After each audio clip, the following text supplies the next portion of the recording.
My name is Tarela. One night, the woman who was meant to protect me burned my future to ashes. I lost my home, my dreams, and everything I was building, but I survived. This is the story of how I rose from the fire and came back to face the truth. Welcome to Grace Folktales, where African stories are shared alive. Subscribe and click the notification bell to join our storytelling family. They used to say fire cleanses. But for Tarela, fire did not cleanse anything. It destroyed. It erased the only future he had ever known. On the night the house burned, the rain fell in soft sheets, as if the sky itself was trying to wash away what was about to happen. The old bungalow in Onitsha stood quietly at the edge of the street, lights dim, the generator humming faintly. Inside, Tarela sat on the floor of his small room, surrounded by notebooks and worn textbooks. He had been studying for weeks, preparing for an entrance exam that could change his life. His phone buzzed. "Are you still awake?" his friend Yemi texted. "Yes. I'm revising," Tarela replied. "You're too serious. You'll pass. Come and rest small." Tarela smiled faintly but didn't reply. He couldn't afford rest. Not when this exam was his one way out of poverty, his one chance to leave a house where love felt conditional. From the living room, he heard the voice of his stepmother, Saad, sharp and low. "Why is that boy still awake?" she complained to his father and Nkem. "He thinks he's better than everyone because of school." Nkem sighed tiredly. "Let him study, Saad. It's good for him." Saad clicked her tongue. "It's not good for this house. All this reading will make him forget where he came from." Tarela closed his eyes. He had heard those words too many times. Saad never liked him. Not since the day she entered the house with her fine clothes and heavy perfume. Not since his father remarried after his mother died. He picked up his pen again, trying to focus. The future was written in these pages, he believed. He just had to hold on. He did not know that in a few hours, the future he was writing would turn into smoke. Later that night, when the house fell quiet, Saad moved through the corridor like a shadow. She paused outside Tarela's door, listening. The sound of pages turning made her lips tighten. To her, that boy's ambition was an insult. Every time he studied, it reminded her that her own son, Khurid, was failing in school. Every praise Tarela received felt like a silent judgment on her as a mother. Inside the kitchen, Saad stood before the small gas stove, her fingers trembling, not with fear, but with anger. She remembered the words Nkem had said earlier that evening. "Tarela will write the exam in Lagos next month. If he passes, I'll find a way to support him. Support him. Not Khurid. Him." Her chest tightened. In her mind, the house had become too small for two futures. Only one could survive. She turned the knob on the stove and lit a match. The flame flickered, small at first, then steady. "Let us see how books will save you," she whispered. Tarela woke up coughing. The smell hit him first, thick, bitter smoke burning his throat. His eyes stung as he sat up, confused. The room glowed orange, shadows dancing wildly on the walls. Fire! His heart slammed against his chest. "Daddy!" he shouted, jumping to his feet. "Daddy!" The door handle was hot. He wrapped his shirt around his hand and pushed. The corridor was already filled with smoke. Flames licked the curtains at the far end. "Help!" Tarela screamed, running toward his father's room. He banged on the door. "Daddy, wake up! The house is on fire!" From behind him, he heard a cry. It was Khurid. "Mama! Mama!" Tarela turned and saw the younger boy frozen near the kitchen, eyes wide with fear. "Come!" Tarela grabbed Khurid's hand. "We have to go outside." They stumbled through the smoke toward the front door. The heat pressed against their skin like a living thing. From the living room, Saad emerged, coughing, her wrapper wrapped tightly around her waist. "What is happening?" she cried, feigning shock. "The house is burning," Tarela shouted. "Where is Daddy?" Saad pointed weakly toward the back room. He was sleeping there. Without thinking, Tarela let go of Khurid's hand. "Take Khurid outside," he said to Saad. "I'll get Daddy." Saad hesitated, just for a second. Then she pulled her son toward the door. Tarela ran back into the smoke. The back room was already engulfed. Flames crawled up the walls, devouring everything. Tarela's eyes watered as he searched for his father. "Daddy!" he shouted again. He saw a shape on the bed. Nkem lay half-conscious, coughing weakly. Tarela rushed forward, his skin burning as he pulled his father off the bed. The smoke was thick now, heavy in his lungs. Each breath felt like swallowing fire. "Hold me," Tarela said, wrapping his arm around his father's shoulder. "We're going outside." They staggered toward the corridor. The roof creaked ominously above them. Behind them, the fire roared louder. By the time they reached the front door, neighbors were already gathering outside, shouting, pouring water, calling for help. Tarela pushed his father into the open air. Nkem collapsed onto the ground, gasping. Tarela followed, falling to his knees on the sand. He turned back toward the burning house. Saad stood a few steps away, holding Khurid tightly. Their eyes met. For a brief moment, something cold and unreadable passed over Saada's face. Then she screamed, "My house! Everything is burning!" The neighbors pulled her back as the flames consumed the roof. Tarela did not scream. He did not cry. He stared at the fire, unaware that in its light, his future was already turning to ash. By morning, the house was a blackened shell. The smell of burnt wood and plastic hung in the air. Tarela sat on the ground beside his father, wrapped in a borrowed blanket. His notebooks, his certificates, the little savings he had kept under his mattress, all gone. Nkem's voice was hoarse. "Tarela, I'm sorry." Tarela looked at him. "For what, Daddy?"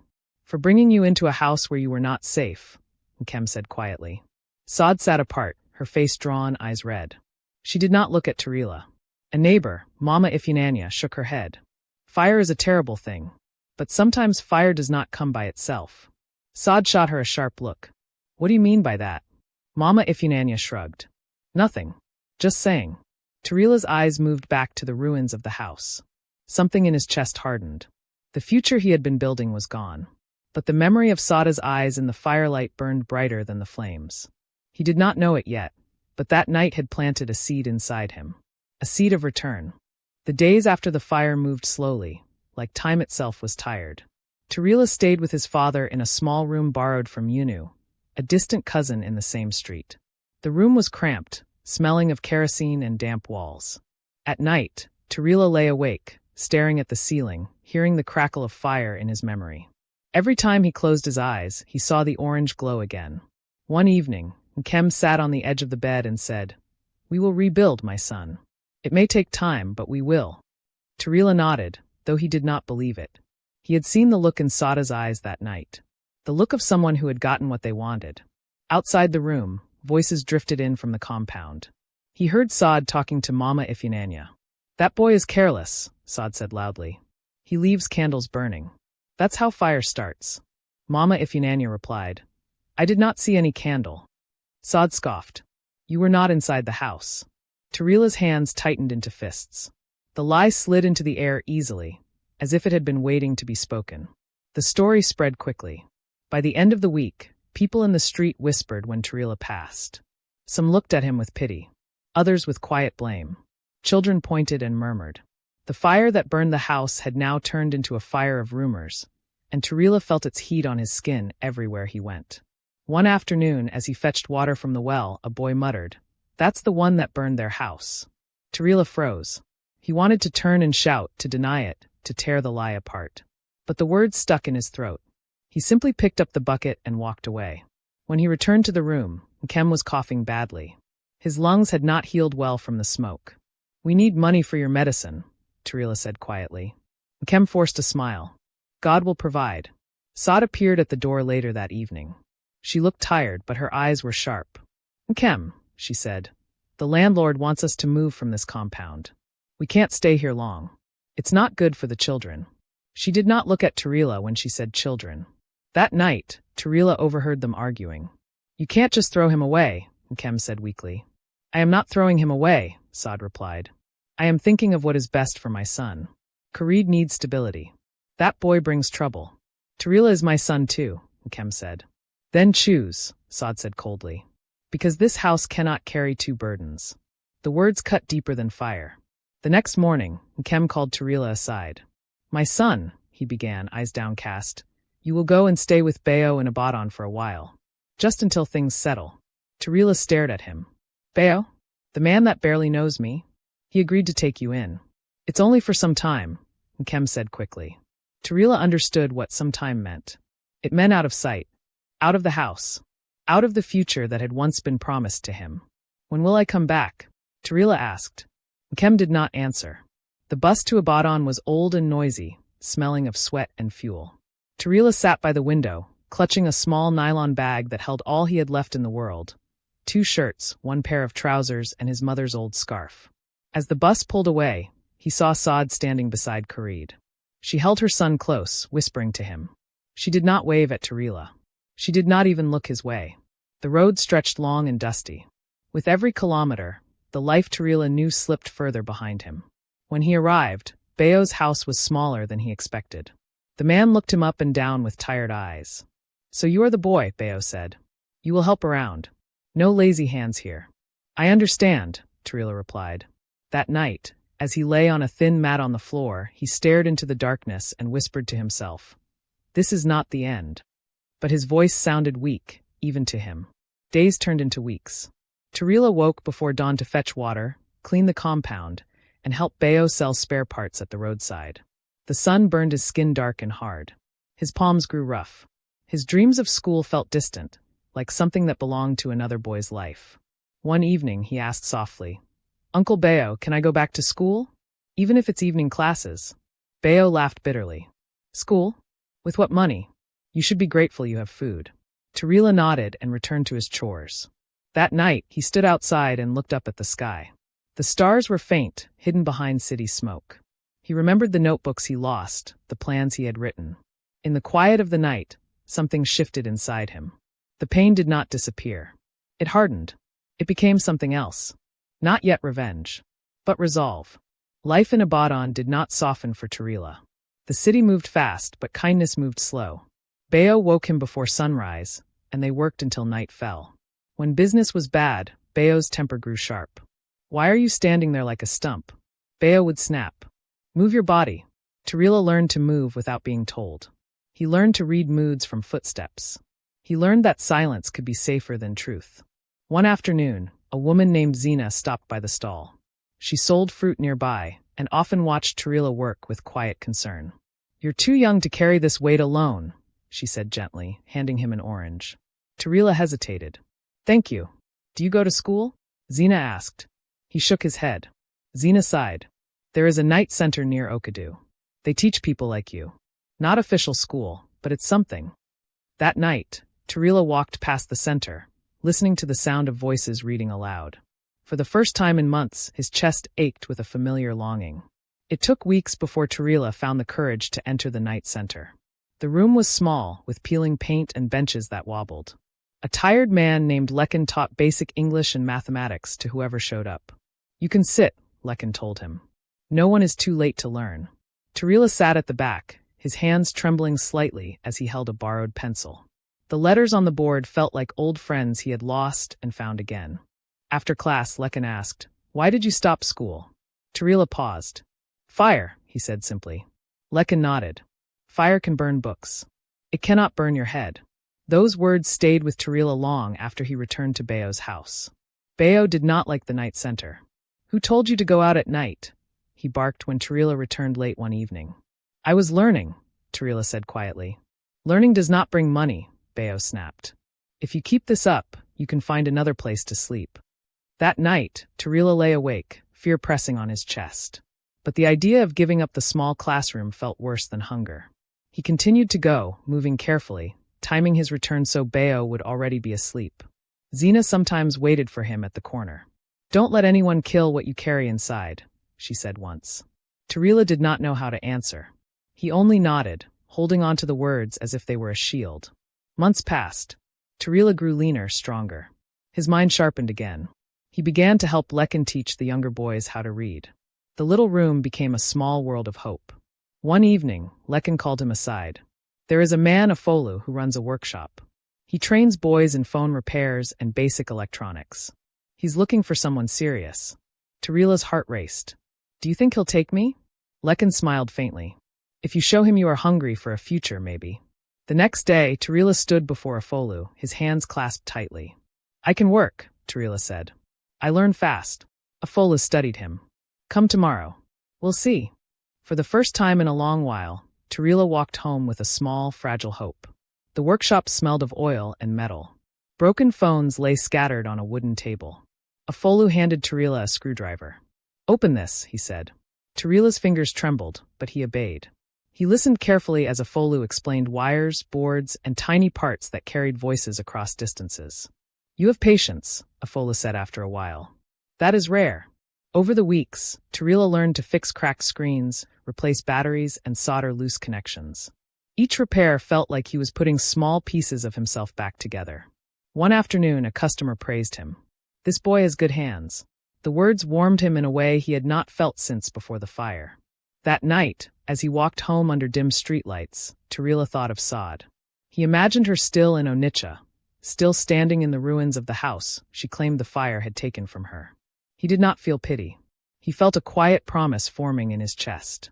Bayo's patience finally snapped the night Tarela returned with grease on his hands. You think you're a big man now? Bayo shouted. You come back smelling like metal and smoke. You don't respect this house anymore. I was working, Tarela said, keeping his voice low.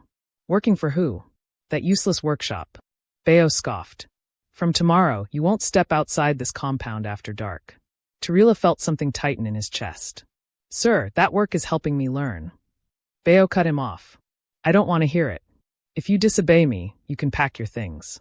That night, Tarela packed his things. He left before dawn, the city still half asleep, carrying his small nylon bag. The streets were quiet, but his heart was loud with fear and resolve. For days, Tarela slept in corners of open shops and under staircases. Hunger gnawed at him, but he kept himself moving. He washed his face at public taps and returned to Afola's workshop as early as he could. Afola noticed his hollow eyes. Where are you staying? Anywhere, Tarela replied.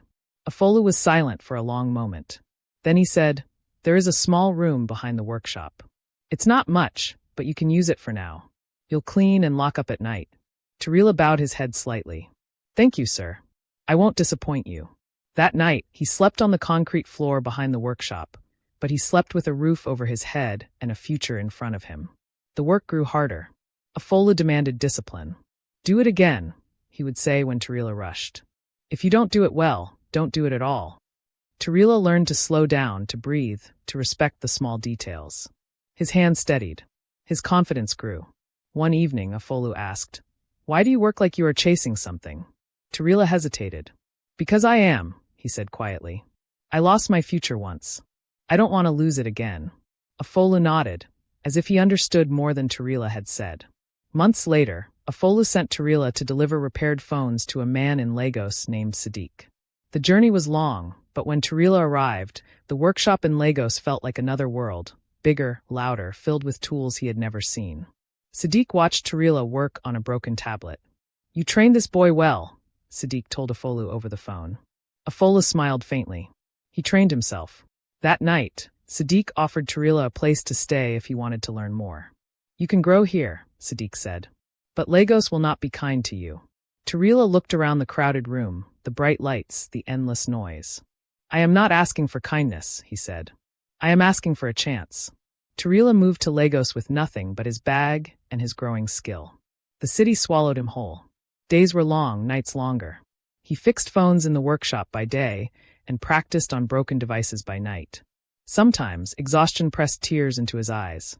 Sometimes, the memory of fire returned in his dreams. But he did not stop. One night, Sadiq found him still working after midnight. Go and rest, Sadiq said. I can rest later, Tarela replied. Sadiq shook his head. People who don't know how to rest burn out. Tarela looked up. I have already burned once. The words hung in the air between them. In the quiet of the workshop, Tarela felt the shape of the man he was becoming. Harder, sharper, and slowly, dangerously patient. The first real money Tarela ever made did not come with celebration. It came quietly, folded into his palm by a grateful customer who kept thanking him for fixing a phone that held pictures of a dead mother. Thank you, my brother, the man said, eyes wet. You saved memories. Tarela nodded, unsure how to respond. Later, when Sadiq counted the day's earnings, he handed Tarela a small share. You earned this, Sadiq said. Not charity. Work. Tarela stared at the notes. They were not much, but they were his. That night, he bought food for himself without asking anyone. The simple act felt powerful. With time, customers began to ask for Tarela by name. Where is the young man that fixed my phone last week? That one with quiet eyes, another said. Sadiq noticed. People trust you. Trust is money. He taught Tarela how to talk to customers, how to price repairs, how to avoid being cheated by suppliers. Tarela listened carefully, storing every lesson. One evening, Sadiq said, "If you keep this up, you won't be working for me forever." Tarela looked up. "I don't want to work for anyone forever." Sadiq smiled slightly. "Good. That hunger will carry you far. Just don't let it carry you into fire." The years moved forward quietly. Tarela changed his name in small ways. In Lagos, people began to call him Terex, a shorter, sharper version of himself. The old name felt tied to ash and loss. The new one felt like armor. He saved money. Not much at first, then more. He learned to source used devices, repair them, and resell them. Sometimes he failed. Sometimes he lost money. But he learned to stand back up without asking for pity. At night, he still saw the fire. He still heard Sada's voice in his memory. But now the memory no longer made him weak. It made him careful.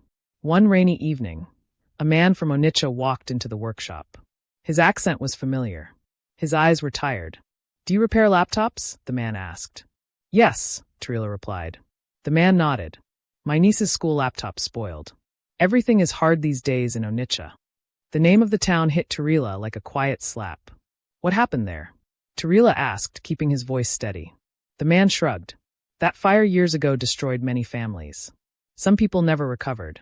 I heard one woman still cries about the house she lost. Saad, her name." Tarela's fingers tightened around the screwdriver. "She cries," he repeated. The man nodded. "Life is not kind." Tarela said nothing more. But that night, sleep did not come easily. Tarela stood alone on the rooftop of the building where he now rented a small room. The city lights of Lagos stretched endlessly below him, bright and indifferent. He thought of Onitsha, of the burned house, of the boy who had left with a nylon bag and no future. He whispered into the night, "I did not die in that fire." The wind carried his words away. For the first time in years, the thought of returning did not feel like fear. It felt like a plan. Not revenge yet. Preparation. Tarela did not rush back to Onitsha. He understood now that speed could ruin a plan. Instead, he began to prepare quietly. He registered a small phone repair outlet under a different name, using money he had saved and a loan Sadiq helped him secure. "You don't have to tell me everything," Sadiq said as they signed the papers. "But whatever you're building, build it clean." Tarela nodded. "I will." He began to dress differently too, neater shirts, steady shoes. People treated him with a little more respect. He learned to speak less and listen more. The boy who once ran through smoke was learning how to move through people. At night, he wrote in a small notebook costs, plans, names. Among the notes was one line he never erased, Onitsha. One afternoon, Zina visited Lagos to see a sick cousin and found her way to the workshop. She almost didn't recognize Tarela. "You look different," she said, smiling. "I am different," he replied gently. They sat outside with sachet water, watching the street move. "Do you ever think of going back?" Zina asked. Tarela paused. "Yes, but not as the boy who left." Zina studied him. "Just make sure the man you become is not made of bitterness." He did not answer. Some questions did not have simple answers. Through quiet inquiries, Tarela learned that his father and Kem had grown weaker. The years after the fire had not been kind to him. Medical bills had piled up. The small family business had failed. Saad, on the other hand, had grown louder in her suffering. She told anyone who would listen how the fire ruined her life, how fate had been cruel to her. She never mentioned the boy she sent away. When Tarela heard this, something cold settled in his chest. He sent small amounts of money to Onitsha through a friend of a friend, never attaching his name. It was not kindness for Saad. It was for his father. The line between mercy and memory was thin. On a humid morning, Tarela packed a small travel bag. Sadiq watched him from the doorway. "You're going home?" "Yes," Tarela said. "To forgive?" Sadiq asked quietly. Tarela looked at the busy road, the horns, the people who did not know his story. "I am going home to finish a chapter," he replied. Sadiq placed a hand on his shoulder. "Just remember, fire can warm. It can also destroy. Choose what you become." Tarela nodded. As the bus pulled away toward Onitsha, the city of Lagos fell behind him. Ahead waited ash, memory, and the woman who had burned his future. He closed his eyes, steadying his breath. The return had begun. The bus dropped Tarela at the edge of Onitsha, just as the afternoon sun leaned toward evening. The air smelled of dust and familiar noise, horns, shouts, hawkers calling out prices. He stood still for a moment, letting the city settle into him. This place had shaped his first breath of ambition and his first breath of smoke. He adjusted his cap and picked up his bag. In the mirror of a roadside kiosk, he barely recognized himself. The sharp lines of his face, the calm in his eyes. This was not the boy who had left with fear clutched in his chest. He asked for directions to a guest house near the old market and paid for a small room. That night he did not sleep. He listened to the sounds of the city and remembered the crackle of fire. Memory did not own him anymore, but it still spoke. The next morning, Tarela walked past the street where the old house had stood. Nothing remained but a patched fence and weeds pushing through cracked ground. A woman selling groundnuts recognized him and frowned. "You look like that boy," she said. "The one who left after the fire." Tarela smiled politely. "People say I have a familiar face." She shrugged. "That family never recovered. The father is sick. The woman talks too much." Tarela bought groundnuts and walked away, the taste dry in his mouth. He found Nkem in a small room behind a struggling provisions shop. The man looked older than Tarela remembered, thinner, eyes dulled by pain. When their eyes met, Nkem froze. "Tarela," he whispered. Tarela closed the door behind him. "It's me, Daddy."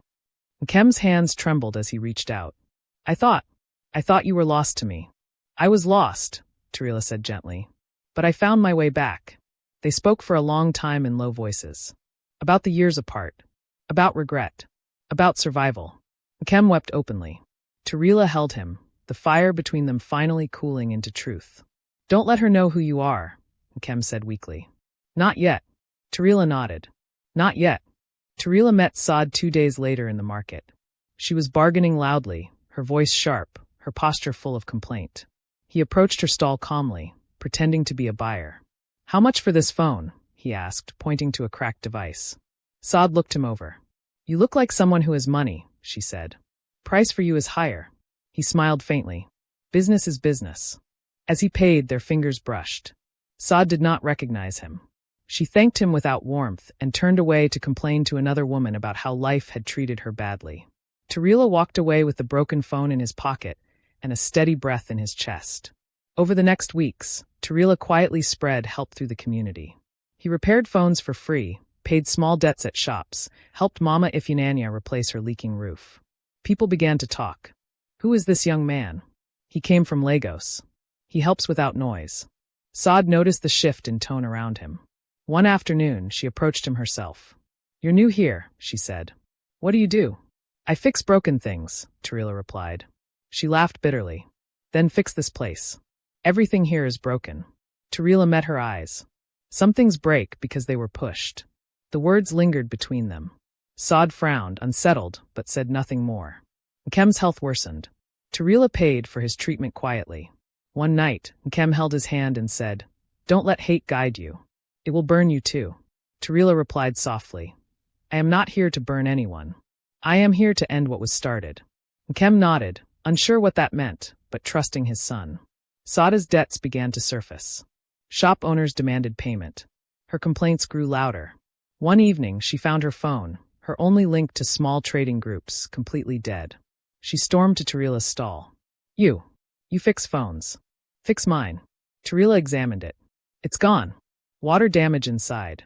I can recover the data, but the phone itself is finished." Saada's face crumpled. "Everything I have is inside that phone." Tarela looked at her for a long moment. Fire destroys quickly. Water destroys quietly. Both leave nothing. She stared at him, confused by the calm in his voice. When Tarela recovered the data, Saad wept with relief. "Thank you," she said. "You saved my life." He nodded. "Someone once saved mine." Saad did not hear the weight of those words. The truth came out by accident. Khalid, now grown, recognized Tarela near the old street. He stared, then whispered, "Brother?" Tarela closed his eyes briefly. "Yes." Khalid's face filled with shock and guilt. "Mama said you caused the fire." Tarela said nothing. He only placed a hand on Khalid's shoulder. The truth does not fear time. Khalid confronted Saad that night. The argument was loud. Neighbors listened through thin walls. Words spilled. Accusations followed. "You started that fire," Khalid cried. "I did it for us," Saad shouted. "I was afraid." Fear peeled back the last lie. By morning, the street knew. Mama Ifyinanya stood before Saad and said, "You burned a boy's future to protect your pride." Saada's shoulders slumped. "I did not mean for it to go that far." Tarela stepped forward from the crowd. But it did. The silence was heavy. Sod fell to her knees. Tarela, I didn't think you would survive. I did, he said quietly. And I survived without becoming you. Tears ran down her face. The crowd watched without pity. Kem was brought outside in a chair. He looked at Sod with tired eyes. You took my son's future and my peace. Sod bowed her head. I am sorry. Tarela helped Sod stand. The crowd murmured, surprised. I did not come back to destroy you, he said. I came back so the truth would stand where lies once stood. He turned to the neighbors. Let the truth be the fire that cleanses. Tarela arranged for Nkem to move to Lagos for better care. Khalid chose to leave Onitsha to rebuild his life away from the weight of his mother's actions. Sod remained, her voice quiet now, her pride broken by truth. The street felt lighter, as if a long-held breath had been released. On the day Tarela left Onitsha again, he stood where the old house had once stood. The ground was dry. New weeds had grown. Life had continued without memory's permission. He knelt, touched the earth, and whispered, You burned my future. I built another. Then he stood, turned toward the road, and walked forward. Not with revenge in his hands, but with a future no fire could touch. Please like, subscribe, and share.